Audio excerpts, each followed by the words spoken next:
Bueno, Eduardo, estamos con Agustín Datelis y con Guillermo Oliveto. Un poco la idea es hablar con ustedes cómo este tema que nos tiene en vilo desde el punto de vista económico, el fallo de Griesa, ¿ustedes creen va a impactar en la vida cotidiana económica de todos nosotros? Mira, buenas noches. Yo creo que en el corto plazo, no. A ver, algunos efectos se van a sentir. La cuestión es, si el juez insiste en esta posición de no hacer caso al pedido de Argentina, de restablecer este stay, que es esta medida cautelar que protege los pagos, o generar alguna orden de pago que permita destrabar este depósito que está hoy en el Bank of New York, que es lo que configuraría el escenario de default técnico a partir del 30 de julio, evidentemente vamos a transitar un camino en algunas variables donde se van a sentir ciertas tensiones. Por ejemplo, en el mercado cambiario, en el mercado blue, que hay que aclarar, esto es importante, está en manos de un grupo de inversores especulativos reducido y además con un alto componente especulativo, y que entonces van a aprovechar de esta aparición de incertidumbre, de un foco de incertidumbre para obtener sus ganancias. Y sí, pero ese número te hace variar toda la economía. Claro, y el problema es que si se amplía la brecha, claro, tenés el problema del traslado a precio. Yo creo que ahí hay medidas de política económica de parte del Banco Central para controlar el mercado cambiario paralelo y evitar que haya una disparada demasiado fuerte, y de parte del Ministerio de Economía, la Secretaría de Comercio, para evitar que esa suba del dólar en el mercado paralelo tenga un traslado a precios. Fábregas está trabajando en ese sentido. Sí, mira, en el mes de enero, cuando hubo un ataque especulativo contra el peso y hubo una devaluación del tipo de cambio oficial y una ampliación de la brecha con el paralelo, las medidas que adoptó el Banco Central fueron muy buenas y permitieron contenerlo. Yo creo ¿Hablamos de enero? Del mes de enero. Sabemos lo que nos pasó, ¿no?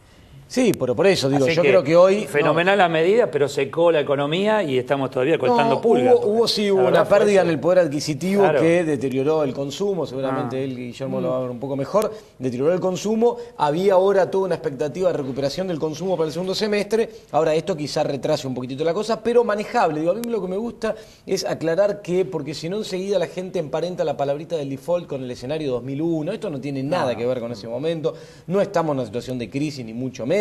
Simplemente que obviamente para la economía sería mejor dar vuelta a la página y ponerle un cierre a esto, pero no se puede, esto también quiero aclararlo.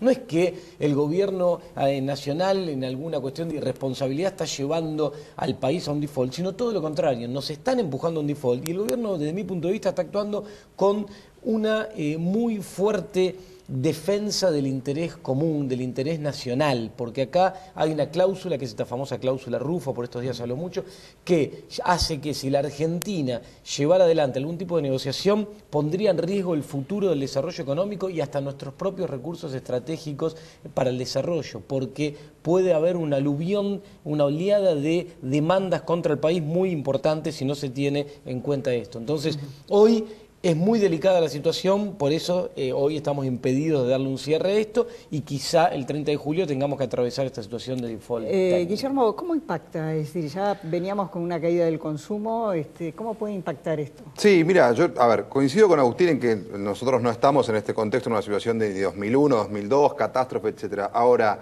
sí es cierto que veníamos con un año ya de contracción del consumo, las ventas en supermercados caen por séptimo mes consecutivo, esto no pasaba desde el año 2002, la economía está enfriándose, cayéndose desde un nivel muy alto, ¿no? Nosotros venimos de 10 años de un fuerte boom de consumo, sobre todo 2010 y 2011, 2012 y 2013 fueron 2 años más mediocres, si querés más grises, pero de todas maneras positivos. Ahora, lo cierto es que 2014, si vos le agregás al contexto actual la imposibilidad de dar vuelta a la página como se planteaba recién, con este efecto que además genera mucha distracción, porque no estamos hablando de los problemas de la economía real. Por supuesto, la macro tiene un problema muy grave como es este, pero la micro tiene problemas hoy de pérdida de puestos de trabajo, tiene problemas de retracción en algunos sectores muy importantes, de bienes durables sobre todo. La gente está ajustando de afuera hacia adentro de los bienes más prescindibles, o que ya tenía stock, porque ya compró el televisor hace un año o hace 2, ya cambió el auto, ya compró la moto. Digo, lo que en algún momento Guillermo, fue boom, hoy está cayendo a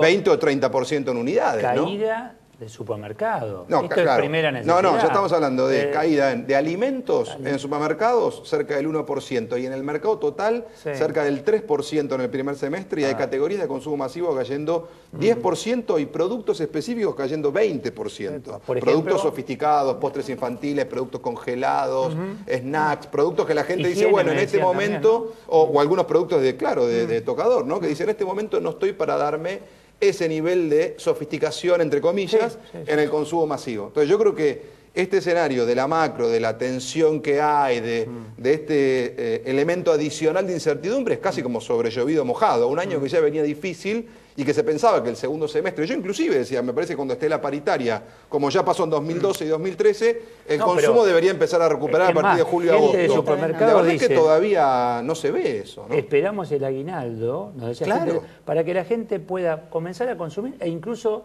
pagar deudas. Por ejemplo, tarjetas de crédito, que fueron pagando el mínimo y pudieron cancelar. En algunos casos no pudieron. Ahora, vos le decís que estamos bien a la gente que no puede comprarse un jabón de tocador. No, pero a veces se confunde. No digo que no estamos bien. Digo que no hay una situación, y ya me coincide, de crisis en el sentido de emparentar la palabra de default con lo que fue el año 2001. No digo que la economía esté bien. De hecho, los indicadores oficiales muestran que técnicamente estamos en recesión. Van 2 trimestres consecutivos de caída en el producto. Y eso configura un escenario complejo. El empleo, hace ya un tiempo que la economía no está creando empleo, por lo menos en el sector privado. También es cierto que no hay pérdida de empleo.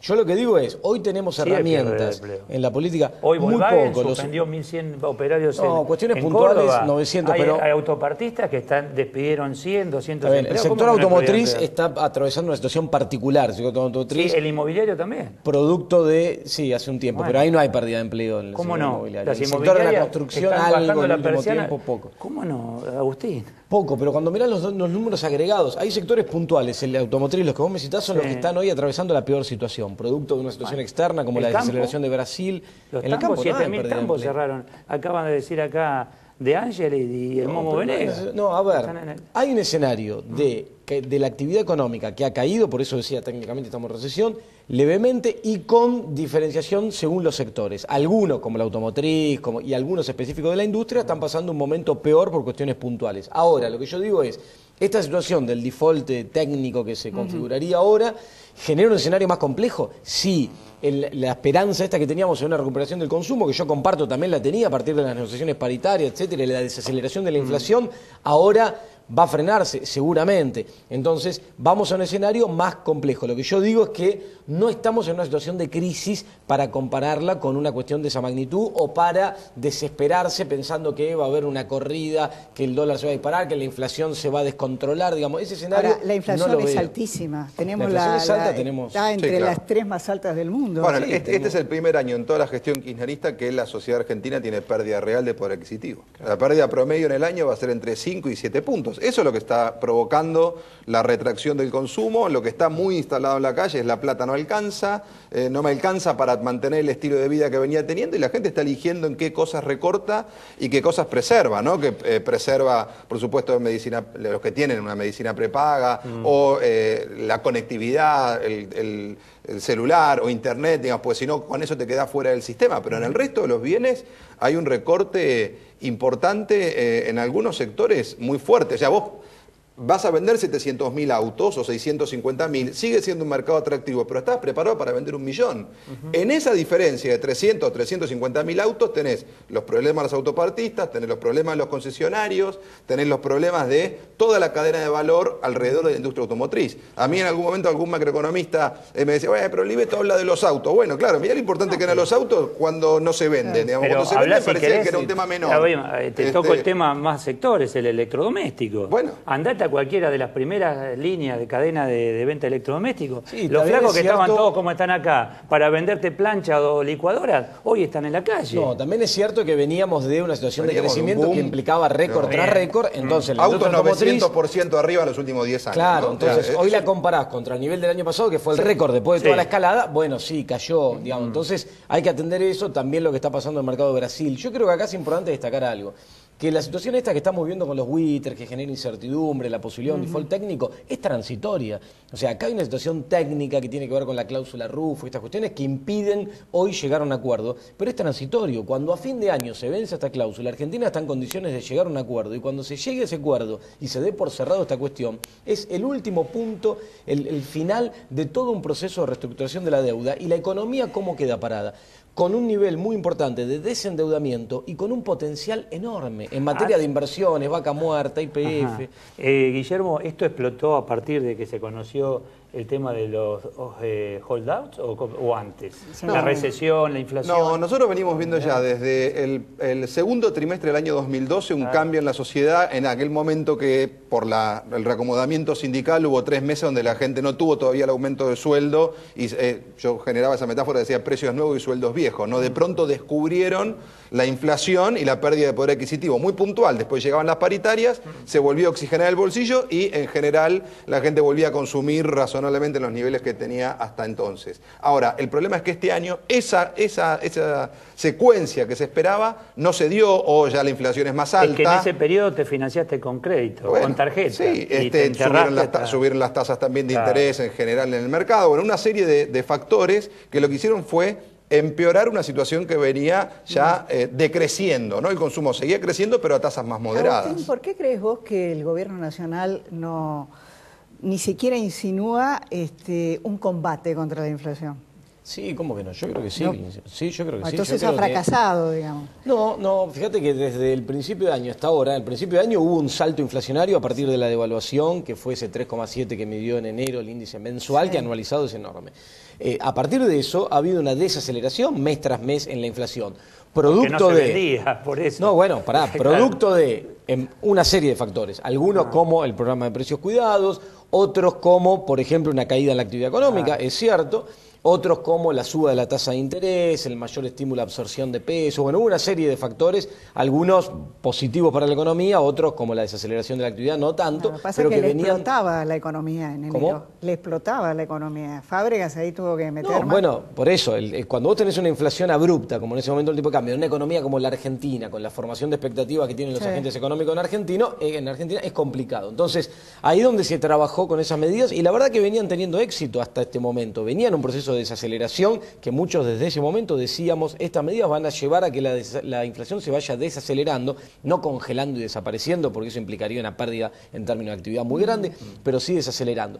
El problema ahora es cómo sigue este tema de los fondos buitre en Estados Unidos. ¿Por qué? Porque este proceso de desaceleración ahora sí enfrenta un riesgo, que es lo que decíamos antes, las tensiones cambiarias pueden alimentar un poquitito la presión inflacionaria de nuevo, mientras tanto esto siga presente y esté el tema del default técnico, etcétera. Sobre esto hay que trabajar y sobre el traslado a precios. Y ahí hay un tema de esa macro que impacta en la micro, digo, más allá de cómo se cree el mercado del dólar paralelo, que es para los argentinos, cuando hay problema con el dólar, hay problemas.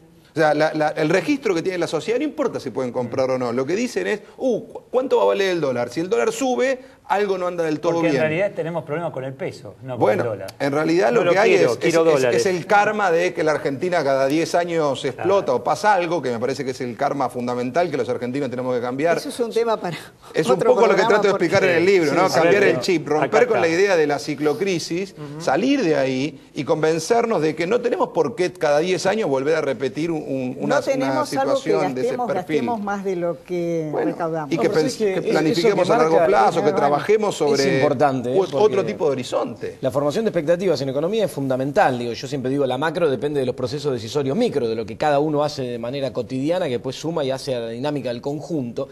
Y es cierto ese comportamiento psicológico que a veces uno enfrenta dando charlas o otras cosas, que la gente dice, bueno, pero ahora el año que viene una crisis. ¿Por qué? Y porque se cumplieron 10 años del anterior. ¿Cómo? Porque se cumplieron 10 años anteriores. Entonces, pero no es un tema psicológico el tema de la inflación. Tiene mucho que ver. No, ahí hay historia. También la gente lo que dice es tenemos un pasado muy presente. Cuando se activan variables como inflación, dólar y empleo, rápidamente te viene la idea de algo va a pasar. Por ahora empleo venía aguantando más allá bien. de lo teórico, lo que puedan decir en los despachos, hay que caminar los barrios. Pero es así, y escuchar a la gente y vas a ver ahí cómo está. Yo camino muchísimo, doy muchas charlas, voy a hablar con la gente. No estamos en crisis. No, es que la economía no está en crisis. Sí atraviesa una situación más delicada que hace un tiempo atrás, después de 10 años de crecimiento sostenido. Pero crisis no. A los dos muchísimas gracias. No, gracias. Hasta la semana que viene.